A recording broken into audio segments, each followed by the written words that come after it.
إياك والتنعم فإن عباد الله ليسوا بالمتنعمين رواہ احمد۔ حضرت معاذ بن جبل رضی اللہ تعالیٰ عنہ سے روایت ہے کہ رسول اللہ صلی اللہ علیہ وسلم نے جب ان کو یمن روانہ فرمایا تو یہ نصیحت فرمائی کہ اپنے آپ کو استراحت اور تن آسانی سے بچا، اس لیے کہ اللہ کے خاص بندے آرام اور آسائش حاصل نہیں کرتے۔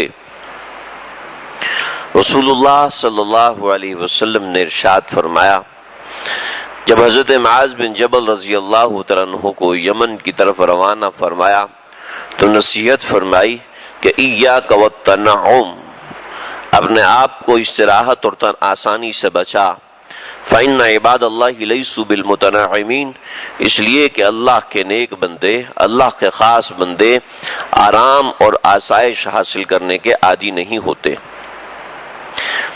تشریح میں حضرت والا فرماتے ہیں کہ اس حدیث میں جس آرام اور آسائش سے منع فرمایا گیا ہے، اس سے مراد وہ عیش و آرام ہے جس کے لیے ہر وقت ایسی فکر اور کاوش اور حرص کرنی پڑے کہ آخرت کی طرف سے انسان کو غفلت ہونے لگے۔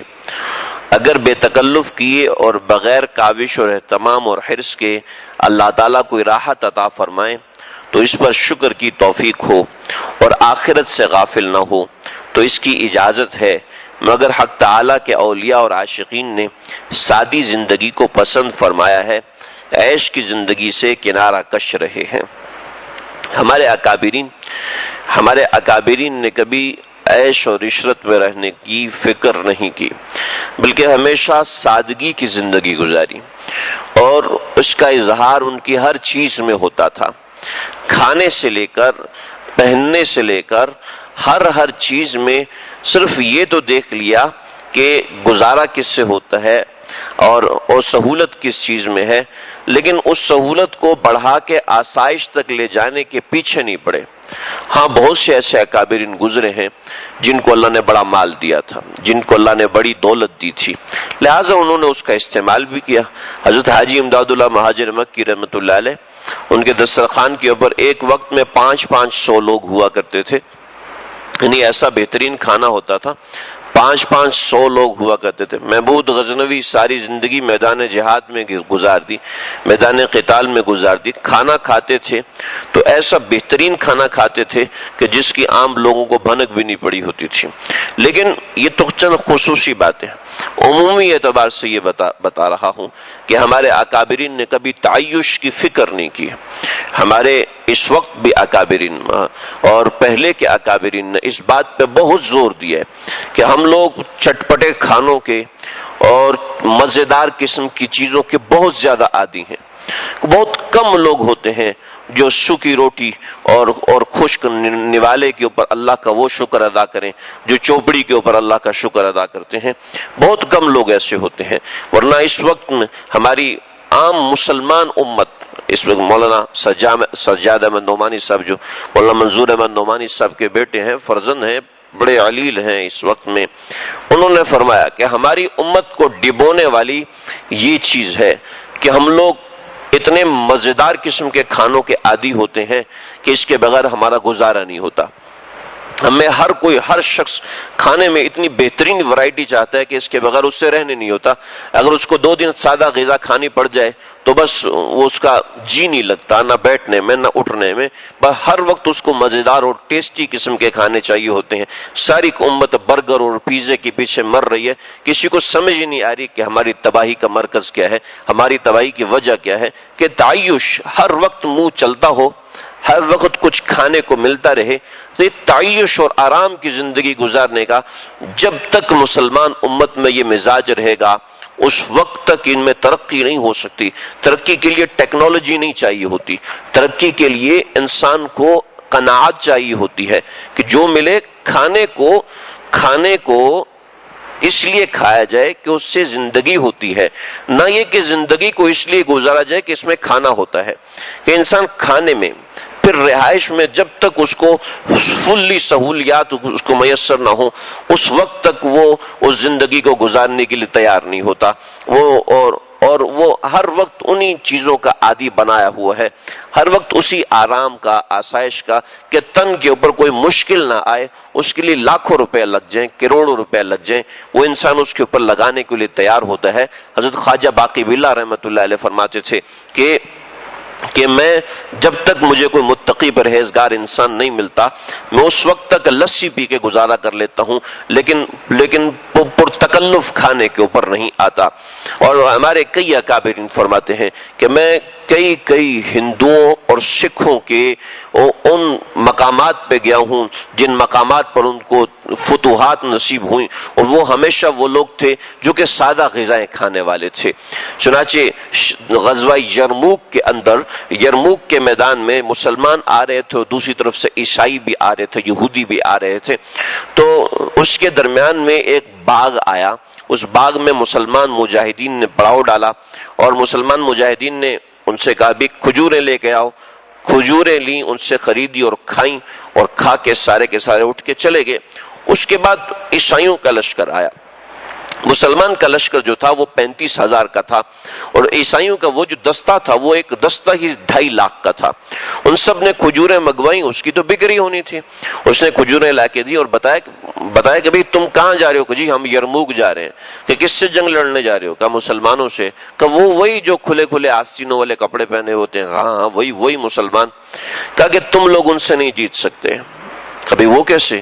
ہم لوگ تو پوری ٹروپنگ ہیں، پورے تیار ہیں، اور ایسے مقابلے والے ہیں. ہمیں تیر چلانے والے الگ ہیں، تلواریں چلانے والے الگ ہیں. وہ تو سب برابر لڑتے ہیں، ان میں کوئی ٹروپنگ نہیں ہے، کوئی ان کے اندر دستہ بندی نہیں ہے، اور ہمارے ساتھ تو پورا ایک نظام ہوتا ہے چلنے کا، تو ہم کیسے ان سے ہار جائیں گے؟ کہا کہ بات یہ ہے کہ تمہارے کھانے کا جو نظام ہے یہ نظام ان سے مختلف ہے، اور یہ ایک ایسا نظام ہے کہ جو قوم کے اتحاد کو، ان کی محبت کو بتاتا ہے. جی وہ کیسے؟ وہ ایسے کہ مسلمان جب کھجوریں کھا رہے تھے تو وہ خود ناقص کھجوریں کھا رہے تھے، دوسرے کے لیے اچھی کھجوریں چھوڑ رہے تھے. اور آپ لوگ جو کھا رہے تھے وہ اچھی کھجوریں خود کھا رہے تھے، اور جو خراب کھجوریں تھی وہ پیچھے چھوڑ رہے تھے. تو اس سے مجھے لگا کہ وہ اپنے مسلمان بھائی کا خیال رکھ رہے تھے اور آپ لوگ اپنا خیال رکھ رہے تھے. تو جو قوم اپنے پیٹ کا خیال پہلے رکھے، دوسرے کے پیٹ کا خیال بعد میں رکھے، وہ قوم کبھی بھی جیت نہیں سکتی.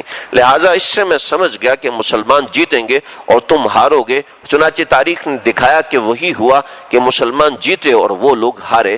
تاتاری جو مسلمانوں کے اوپر حملہ آور ہوئے، اس کے پیچھے وجہ یہ تھی کہ مسلمان تعیش کے عادی ہو چکے تھے، مزے کی زندگی گزارنے کے عادی ہو چکے تھے. اور تاتاری کیسی مشقت کی زندگی گزارتے تھے کہ 3 دن گھوڑے کے اوپر رہتے تھے، اور پیاس لگتی تھی تو گھوڑے کو ہی کاٹ کے اس کا خون پی لیتے تھے. یعنی اتنی مشقت برداشت کرنے کے لیے بھی وہ تیار تھے. اور مسلمان اتنے بھی نہیں تھے کہ کسی دوسرے کو پانی کا ایک گھونٹ دیں، حتیٰ کہ علماء نے مسائل نکالے کہ اس صورت میں پانی مانگنا جائز ہے، اس صورت میں پانی دینا جائز ہے. ہماری کتابوں میں، فقہ کی کتابوں میں، قدوری کے اندر مسائل لکھے ہوئے ہیں. تیمم کے مسائل میں کوئی پانی مانگتا ہے، کوئی نہیں دیتا.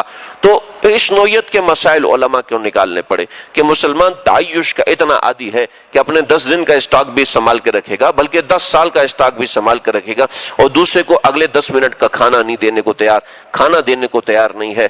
تو یہ تعیش ایک ایسی چیز ہے جو جس قوم میں آ جاتا ہے اس قوم کو گرانے کی ضرورت نہیں، وہ خود ہی گری ہوئی ہے.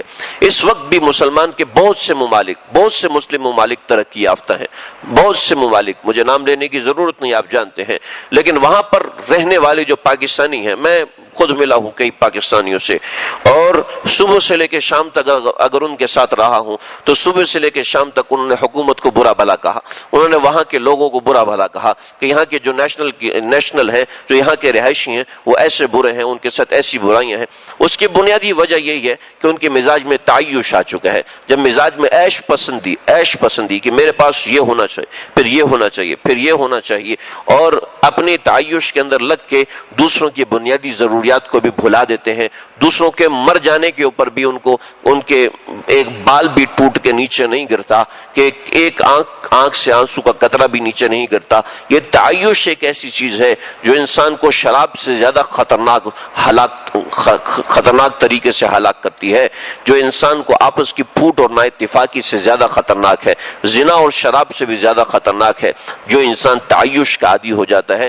اس لیے کہ تعیش میں گناہ نہیں ہے، تعیش میں گناہ نہیں، اور انسان سمجھتا ہے بھئی گناہ کی بات تو ہے نہیں، جب گناہ کی بات نہیں ہے تو کرو، لیکن اس کے جو مفسدات ہوتے ہیں، اس کی وجہ سے جو قوم کو نقصانات ہوتے ہیں، اس نقصانات سے قوم کو اس وقت پالا پڑتا ہے جس وقت وہ سر پر آ چکے ہوتے ہیں، انسان کو پتہ نہیں چلتا، سمجھ میں نہیں آتی۔ اس لیے کہ اس تعیش کی وجہ سے سب سے پہلے انسان میں ہمدردی کا جذبہ ختم ہو جاتا ہے، سب سے پہلے انسان کے اندر رواداری کا جذبہ ختم ہو جاتا ہے، مروتیں مٹنا شروع ہو جاتی ہیں، اور انسان یہ سمجھتا ہے میں بالکل ٹھیک ہوں، میں بالکل صحیح چل رہا ہوں، لیکن عیش و عشرت اس کی آنکھیں بند کر چکا ہوتا ہے۔ اس وقت بھی آپ دیکھیں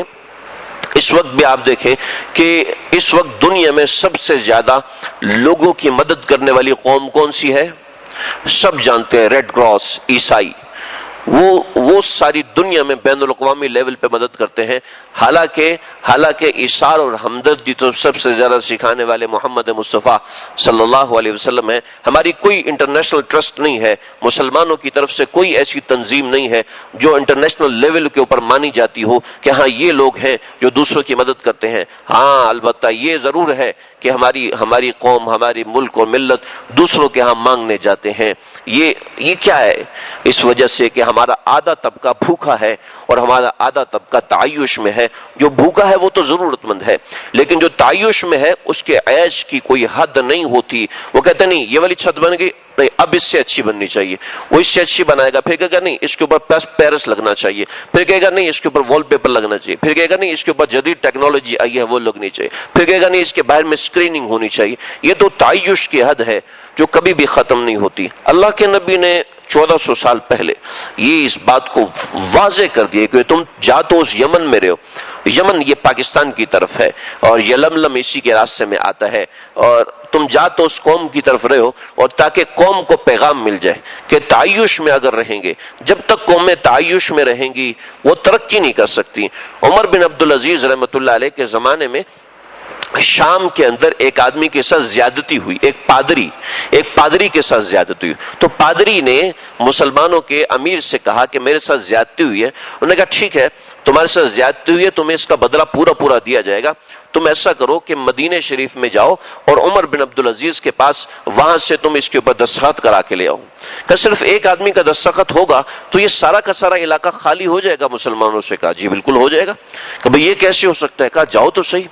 یہ پادری اپنے ایک اور ساتھی کو لے کر مدینہ شریف پہنچے، کوفہ پہنچے، عمر بن عبدالعزیز کوفہ میں تھے، کوفہ پہنچے تو عمر بن عبدالعزیز کی چھٹی کا دن تھا، اور چھٹی کے دن میں کہا کہ چھٹی کے دن وہ کام کریں گے؟ جی بالکل کریں گے۔ کہا کہ جاؤ فلاں کونے میں گھر ہے ان کا۔ عمر بن عبدالعزیز اس گھر میں پہنچے، عمر بن عبدالعزیز کے گھر میں پہنچے، کہا بھی یہاں عمر بن عبدالعزیز کون ہے؟ تو وہ سیڑھی پہ آدمی چڑھا ہوا تھا اور دیوار کے اوپر پلستر لگا کے اس کو صحیح کر رہا تھا، گارا لگا کے صحیح کر رہا تھا۔ چنانچہ عمر بن عبدالعزیز کہنے لگے کہ ہاں میں ہی عبدالعزیز ہوں۔ کون ہو؟ کہاں سے آئے ہو؟ کہا یہاں سے آئے ہوں۔ کہا ہاں مجھے خبر مل چکی تھی، میں تصدیق کر رہا تھا۔ ایک اس کے اوپر دستخط کیے اور اندر سے مہر لگائی، صرف وہ ایک مہر لگائی ہے، اور مہر لگا کے وہاں جا کے اس علاقے میں دیا، شام کے علاقے میں دیا۔ مسلمان کے حکمران نے جب یہ دیکھا تو اسی وقت وہ علاقہ خالی کر دیا۔ بہت طویل قصہ ہے جو میں نے آپ کو چند لفظوں میں سنا ہے۔ تو مسلمانوں کے مزاج میں جب یہ سکون آ گئی، جب یہ تعیش نکل گیا، اس کے بعد مسلمان قوم نے راج کیا ہے۔ ایک تاریخ گواہ ہے کہ مسلمان امت نے راج کیا ہے، اور آج بھی آپ دیکھیں وہ قومیں جو اس وقت قوموں پہ راج کر رہی ہیں ان کے حکمران ایسے ہی ہیں، ان کے حکمران یہ تعیش سے پاک ہیں اور بڑی بڑی سکیورٹی سے پاک ہیں، اور ان کے امیر اور غریب طبقے میں کوئی اتنا بڑا فرق نہیں ہوتا جتنا ہمارے ڈیفنس اور سچل گوٹ کے علاقوں میں فرق ہوتا ہے۔ بس اس کی بنیادی وجہ یہ ہے۔ اللہ ہم سب کو اللہ کے نبی کی یہ باتیں سمجھنے کی توفیق عطا فرمائے۔ وآخر دعوانا الحمدللہ رب العالمین، ربنا تقبل